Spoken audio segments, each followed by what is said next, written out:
C'est le pourquoi on est là.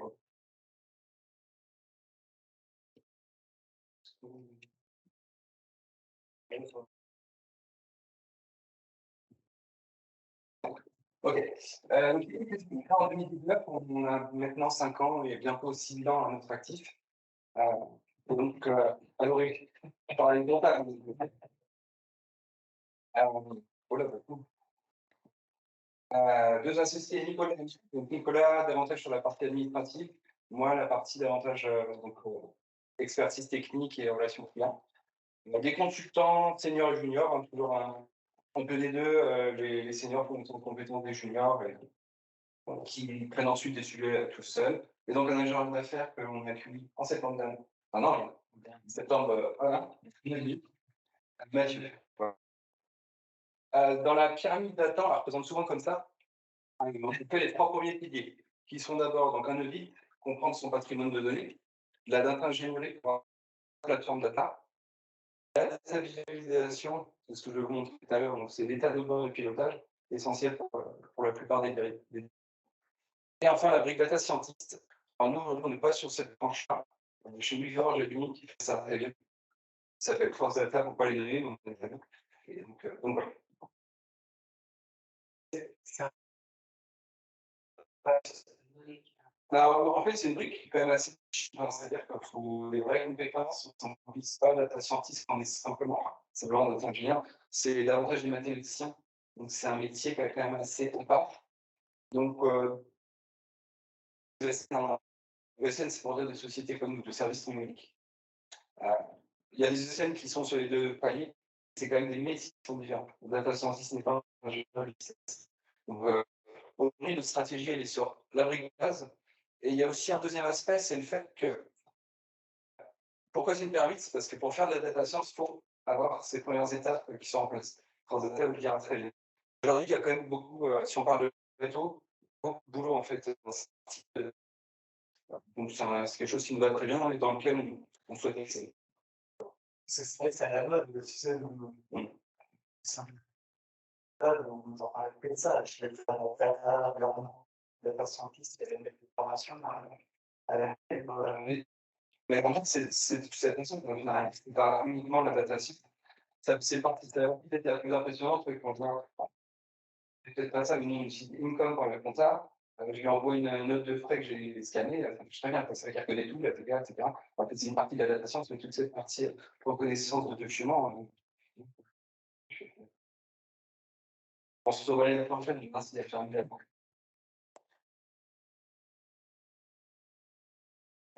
Et voilà, le SI, c'est fini.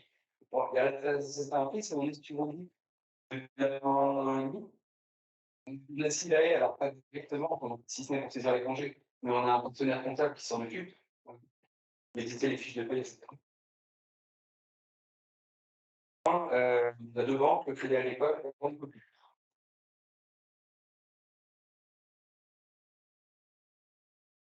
Donc, ce qu'on a mis en place pour nous-mêmes, un peu une copie de ce qu'on a mis en place pour c'est ce qu'on appelle la data platform.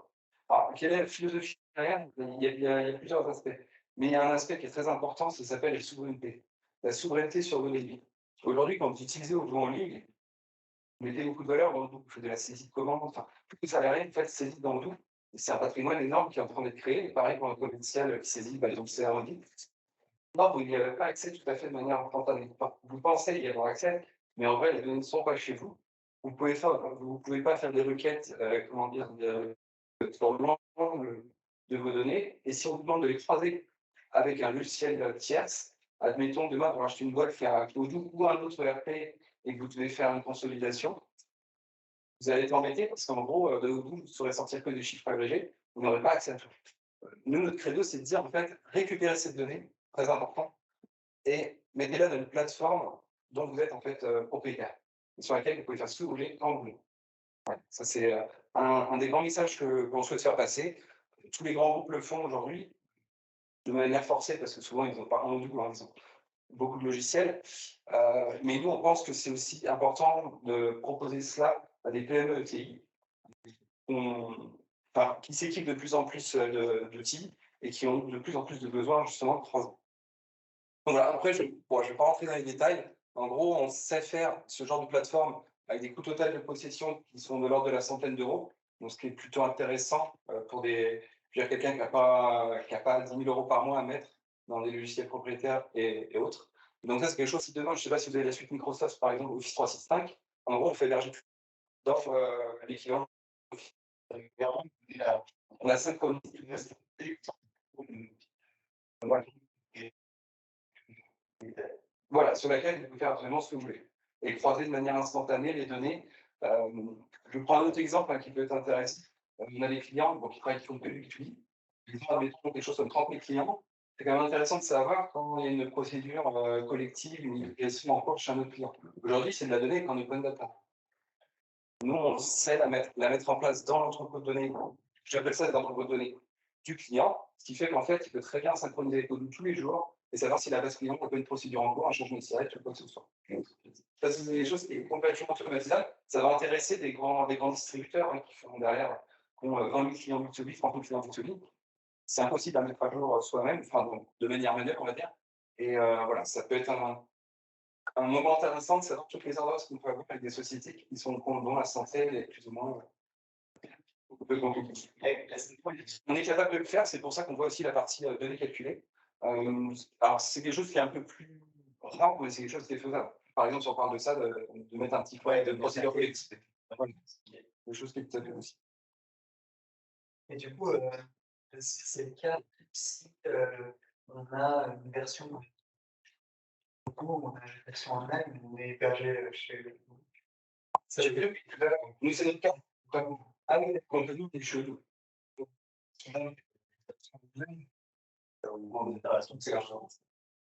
On a, mais on ne se sert pas du pour la partie API. La partie API, c'est en gros, on fait un utilisateur pour pouvoir faire des appels web service pour récupérer la donnée. Alors, c'est vrai qu'avec la version SH, on a aussi le DOM. On a vraiment des données accessibles. Mais il y a ça. Alors,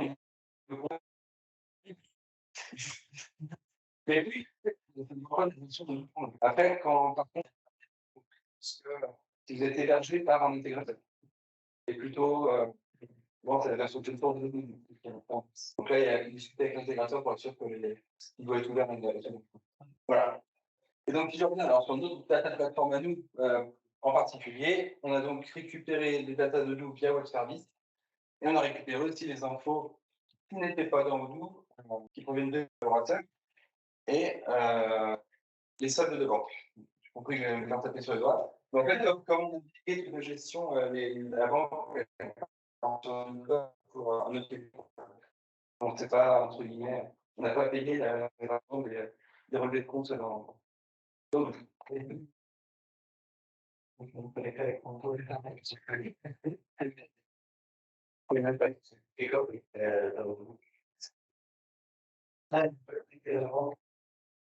on fait pas non, on peut faire comme du commerce, de la saisie des biens. Mais on va quand les factures, on les redépose chez notre comptable. Mais on est dans historiquement avec ce comptable qui ne fait que de chez lui. Peu importe.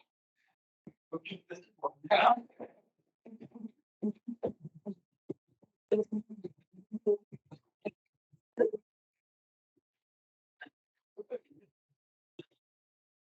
On est plus pareil.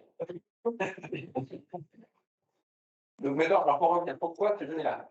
Aujourd'hui, dans Odoo, on est capable d'avoir notre chiffre d'affaires par client, mais on n'arrive pas en gros à dégager des parts collaborateurs. En fait, on est un peu comme une boîte d'intérim, si je recite très. Les ESN, c'est ça, la facture du jour 1. En gros, c'est tel salarié, n'importe temps, parce que je l'ai facturé dans sa journée. Et donc, dans Odoo, on avait bien cette info. Par contre, l'info qu'on n'a pas, c'est qu'on paye les collaborateurs. Si on souhaite dégager une marge. Okay.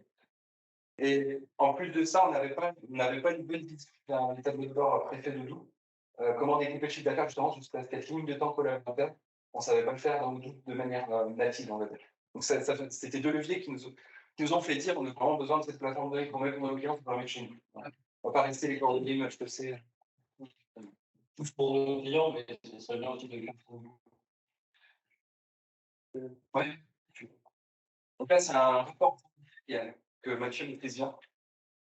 Alors, le rapport, ça s'intègre à une présentation PowerPoint maintenant. C'est du Microsoft dans Microsoft, donc ça marche pas trop mal. Donc là, ce qu'on voit, c'est vraiment ce que toi, tu regardes de laquelle tu es. Là, c'est du pilotage. Alors, aux équipes, parce que quand on parle en mode salarié, il y a toujours une certaine discrétion par rapport à ça. Mais en CODIR, on peut dire comité de pilotage à deux. On est sur des métiers, hop, on regarde ce tableau pour savoir si tout va. Et il y a un jour automatiquement, et puis ça met sur PowerPoint automatiquement. Oui, en fait, en fait, il est vers pas les données, il avait cherché. Ah non, on n'avait pas un avant une grande fréquence, donc on ageait plus d'un. Donc, c'est pour vous regarder nos chiffres à la fin de la facturation du mois. Vous pensez qu'on a fini une facturation. Donc, ce qui est intéressant, c'est sur le temps passé. Ouais. Après, c'est un tableau de bord qui est complètement Oui, on l'a anonymisé. et les chiffres sont augmentés de plus de 10, moins 10% de façon aléatoire sur tous les chiffres. On a interprété avec une ligne logique. Donc, le faire collaborateur, au mensuel, sur le site, on fait des tops, etc. C'est pas le but de faire des tops, etc. Mais par contre, c'est de repérer là où ça peut pêcher éventuellement. Très bien, donc tout est filtrable un peu comme on le veut. Ce qui est intéressant dans Power BI, c'est que c'est modifiable par des gens techniques. C'est un aspect important. C'est pas du code qu'il y a derrière. Il y a du code pour générer les données. Par contre, pour toute cette mise en forme, toute cette visualisation, c'est quelque chose que je te dis que c'est faire de l'Excel, c'est faire du Power BI. Ouais. Parce que là, de ce que tu dis, c'est que là, tu pourrais changer, par exemple, les formules ou interroger d'autres informations, ajouter des. Oui, c'est simple. Alors, ça nécessite formation web, mais c'est pas non plus. Ouais. Mais si on sait faire du Excel, typiquement, les plans de gestion, ils prennent ça en un ou deux. Ah, C'est le genre de public qui fait ça, enfin, qui a des parce que beaucoup de choses qui peuvent automatiser de manière beaucoup plus fiable. Donc, c'est un public qui est assez fort de ce type. Mais voilà le genre de public, en tout cas, qui compte bien dessus. Si vous avez ça, c'est un petit aspect à l'arrière. Et là aussi, c'était intéressant. Enfin, nous, c'est oui, une grosse plus-value, c'était donc d'avoir en fait la masse salariale, ce qui va permettre vraiment d'avoir une marque sur beaucoup de choses comme ça. Ça, c'était vraiment intéressant. mais comment tu as projet dans le boulot? Alors voilà, dans Odoo, qu'est-ce qu'on fait? On fait des projets, derrière ça génère quand il y a validation, ça génère des tâches. Donc un projet avec des tâches. Et derrière, en fait, les gens font des temps sur ces tâches. Ce qui fait qu'à la fin du mois, alors d'ailleurs, tout le monde, c'est incroyable de voir à quel point. Donc, je ne sais pas si vous êtes. Je pense que ça va passer. Moi, alors en sortie, les tables bien propres avec les salaires. Parce que ce qui est bien, c'est que comme ça. De toute façon, que ce soit du CJ, ah, non, je sais pas. Mais pour ça, c'est plus facile à travailler. Ouais. Donc, voilà. Et donc, on a réussi à rentrer chez nous. Les gens, ouais, un peu automatique. Et je crois que tu as accès à la trace et puis tu peux. Ouais. Effectivement, au final, ah, tu vas me dire.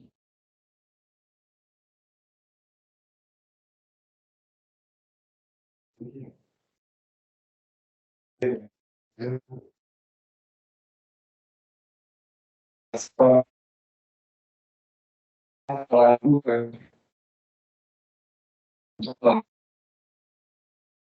pour monter pour louer les gens qui sur eh ben, c'est mes normes tout à chaque fois. On a vu, je pense, en fait, je suis plus, on se parle des services. C'est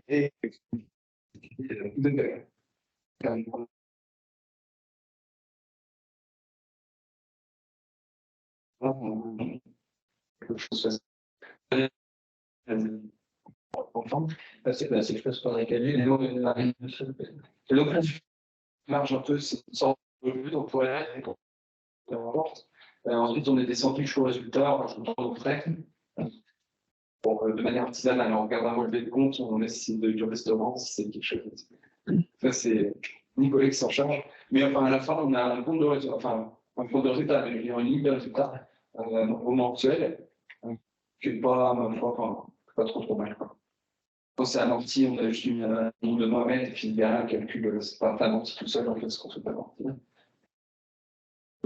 À l'époque, on avait grandement gagné en visibilité, parce que, enfin, c'est pas pour jeter la pierre aux experts comptables, mais c'est pas leur habitude. Il y avait beaucoup passé, il n'y avait pas beaucoup, moi le mois de quoi on a besoin, etc. C'est tout à fait bien, mais enfin, on les a pas beaucoup vus dans la règle. Alors chez vous, vous proposez quelque chose d'un peu plus interactif et plus. Mais voilà, c'est ce qui arrive souvent même dans le monde dur à changer de l'expérience. On a du mal à piloter tellement. Nous, moi, les exceptionnels, oui, et de l'expliquer, tout à fait. Et un projet, bizarre, donc c'était au début, si tu veux l'installer, nous, c'est exactement le même site que vous, finalement. Tu vois, c'est le dossier, discussion comptable, c'est pas sur la nomenclature, mais c'est même plein de boîtes qui fonctionnent au conseil, c'est oui, la matérialité, c'est ce qui vont dans les services. Et du coup, pour donner une idée de gens et rempli En temps passé, où on est d'accord, je sais qu'on est en concours à le faire pour une autre ESN, justement, qu'on connaît bien. Mais on est autour de 15 000 €, quelque chose comme ça, je crois. C'est un récurrent qui est à 100 et quelques euros, je crois. En gros, c'est des licences Power BI. Ouais. Des licences Power BI, et puis il y a un petit coût du cloud aussi, qui est peut-être d'une dizaine d'euros. Et une licence Power BI, c'est 90 par mois. C'est pas par utilisateur. Voilà. Donc, on aboutit globalement à une enveloppe de 100 € mensuel. Et du coup, après, vous mélangez toutes les applications de l'eau. Enfin, vous voulez dire, on peut imaginer que c'est l'application de l'eau et plus d'autres applications tierces. Voilà, ce qu'on a fait pour Scylla, on peut le faire avec demain, on utilise HubSpot parce que c'est quand même mieux comme CRM. Pour ça, mais voilà, on récupère des HubSpot, on les croise, on permet de mettre des ratios. Il y a quelques commercial, c'est tout. On peut aller ça peut être. Oui, parce que on parle les clients, les trafics des clients particuliers, ah ben, typiquement, oui, c'est tout à fait. L'avantage, en fait, de cette plateforme cloud, là, bon, vous voyez un peu, tout à l'heure, le petit logo de ce truc-là, elles ont l'avantage d'être très scalables, d'être très élastiques et d'absorber potentiellement énormément de données. Donc, un site web, ça peut générer vraiment beaucoup de trafic. Et donc, des trucs, enfin, ça nous amène dans Excel ou même dans une base standard. Maintenant, il y a des bases cloud qui savent gérer des gigaoctets de données, de les croiser justement avec d'autres sources et d'avoir un résultat.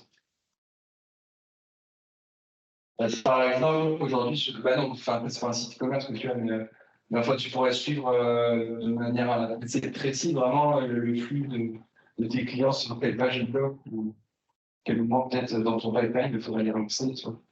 Bon, toi, ça fait tout à fait ça, mais sur un site e-commerce, ça fait sens qu'on oui. Ouais. Mais du coup, ce qui est intéressant, c'est de savoir, par exemple, dans ce pipeline-là, qui est petit, et les clients de vie, et là, c'est bien. Et c'est là que ça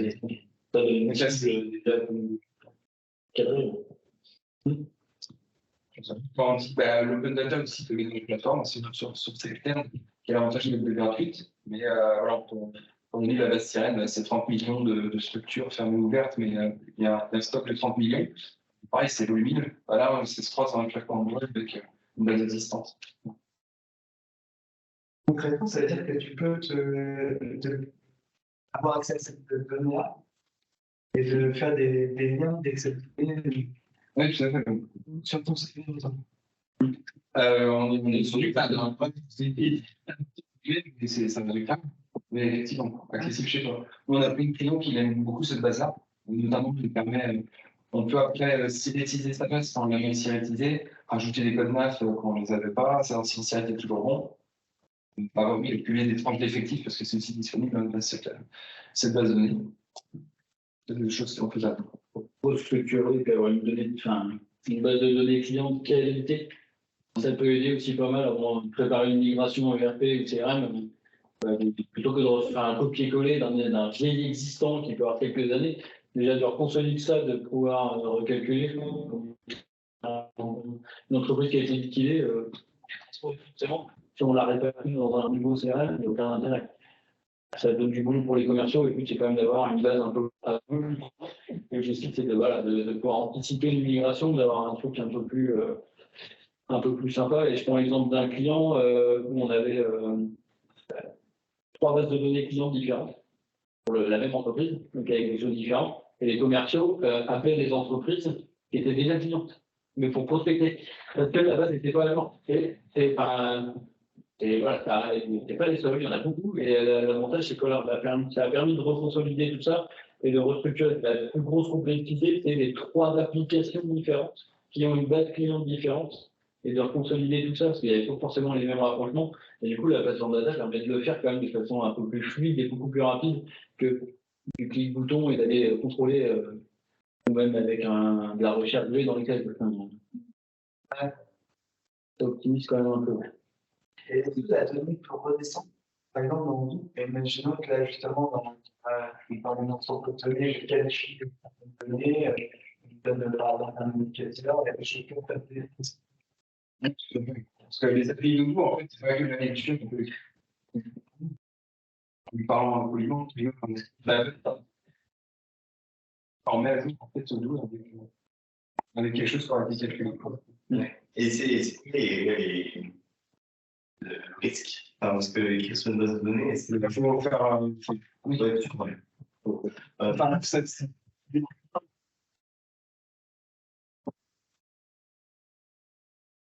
Et quel est le dernier? Alors, bon, n'empêche rien de travailler sur un modèle de prévisionnel sur la base d'informations dans avec un client et avec du coup une physique pour essayer justement de faire un prévisionnel ou en tout cas une projection de trésor dans un premier temps. Sans retravailler en fait la donnée dans notre base de données. Enfin, quoique, justement, ce je voulais remarquer, ce qui est intéressant, c'est qu'on peut faire des formules de calcul là, typiquement, on a ce client-là, il a 3 typologies de clients qui payent à 3 instants différents. Et donc, en fonction de la typologie qui est indiquée par le contact, en fait, il applique dans la règle, dans le données, une projection de paiement à X jours en fonction de la typologie des clients. Donc, ça, c'est aussi là, il n'y a pas de retravail en fait, en propos des données. Enfin, un outil dans lequel Il y a un petit peu. Il y a remise en forme. On fait un petit peu de paramètres. Par exemple, quand on fait notre fichier de charge, il apparaît pas qu'on a acheté du PC, on rajoute un petit peu de calcul. Dans le SQL, derrière, on va lisser cette charge pour que ça donne pas final. C'est lié à ça. Un autre style aussi qui est intéressant, c'est que dans notre données, on historise ce qui éventuellement n'est pas historisé. Sur Redoux, je ne sais pas, on a une fiche client qui va assigner différents responsables commerciaux au fil du temps. Peut-être plus dans Redoux, en tout cas, le champ, ça ne peut pas historiser et vous n'aurez plus accès à qui était responsable à ce moment-là des clients. Si je prends un autre exemple, on a un gros client dans l'intérim. Chez lui, on a fait de la traçabilité d'IBAN. Parce que quand pour une mode d'intérim qui est assez linéarisée, un des gros risques, en fait, c'est l'IBAN, parce que c'est l'ordre de s'appelle qui est l'intérimaire. Et si quelqu'un sait faire une mise à jour d'un IBAN de manière trop rapide, il peut détourner beaucoup d'argent. Et on a fait ça pour vérifier si, parce que vous pensez que du cyberattaque. Et en fait, il y a eu l'analyse de fait, on s'est rendu compte qu'il y a 2 responsables d'agence qui touchaient beaucoup, et qui détournaient l'argent de gens qui n'étaient pas forcément très bons, et dont le livret sautait, parce que dans la boîte intérim, il y a beaucoup de sauté, donc c'est en gros de compter par le temps. C'est un principe qui est passé en 5%. Et donc les gens ne le savent pas toujours, mais ils ont 500 € qui traînent sur un compte épargne temps parce qu'ils ont fait 6 mois d'intérim. Donc il y avait du détournement qui a été mis en place, mais qui n'était pas visible parce que la personne ne se plaignait pas et parce que le logiciel, la source, ne traçait pas ce changement. Et là, on voit la plus-value de la data. Il y a des dizaines de milliers d'euros qui ont été détournés. Donc l'historisation, ouais. On suit les changements. Il y a cet aspect-là. C'est intéressant. Et en pratique, comment ça se passe? Par exemple, là, vous parlez du client en tag, les éléments pour la projection de trésorerie.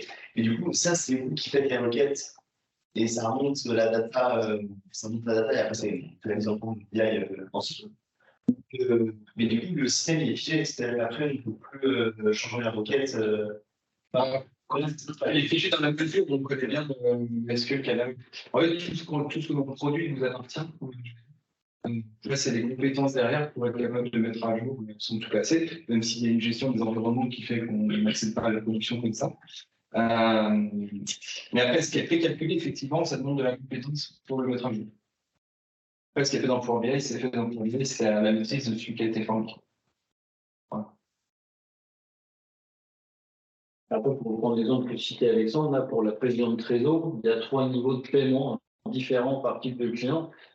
Tout ça, pour faire la projection de trésor, ce n'est pas le Power BI qui va faire les calculs. Et du coup, c'est vraiment porté directement dans la base sur la plateforme data qui va porter tout le calcul de complexité. Déjà, ça simplifie et ça va éviter client d'avoir par exemple 2 Power BI avec 2 personnes qui font le même calcul, mais pas avec la même règle de gestion. Il va mettre 45 jours, l'autre 46. Du coup, c'est pas le même prévision de trésor. L'objectif, c'est de porter un maximum de calculs sur la plateforme data et que derrière, il y ait que de la consultation. Et ça permet aussi d'optimiser l'utilisation et la consommation du Power BI. C'est-à-dire qu'on va plutôt être en mode d'écriture plutôt qu'être en mode je vais faire mon développement et faire toutes mes formules de calcul. Là, concrètement, vous allez devoir croiser des données déjà calculées et si besoin de complexifier un peu en rajoutant quelques formules, mais déjà, le gros du calcul aura été fait en amont. Donc, c'est un gros gain de temps aussi. Après, parce qu'on entend, donc, il parle de 3 tranches. Si la souplesse, il faut passer à 4 demain. C'est quelque chose qui s'anticipe aussi dans les calculs de manière à ce que ce soit dynamique. On s'entend là-dessus.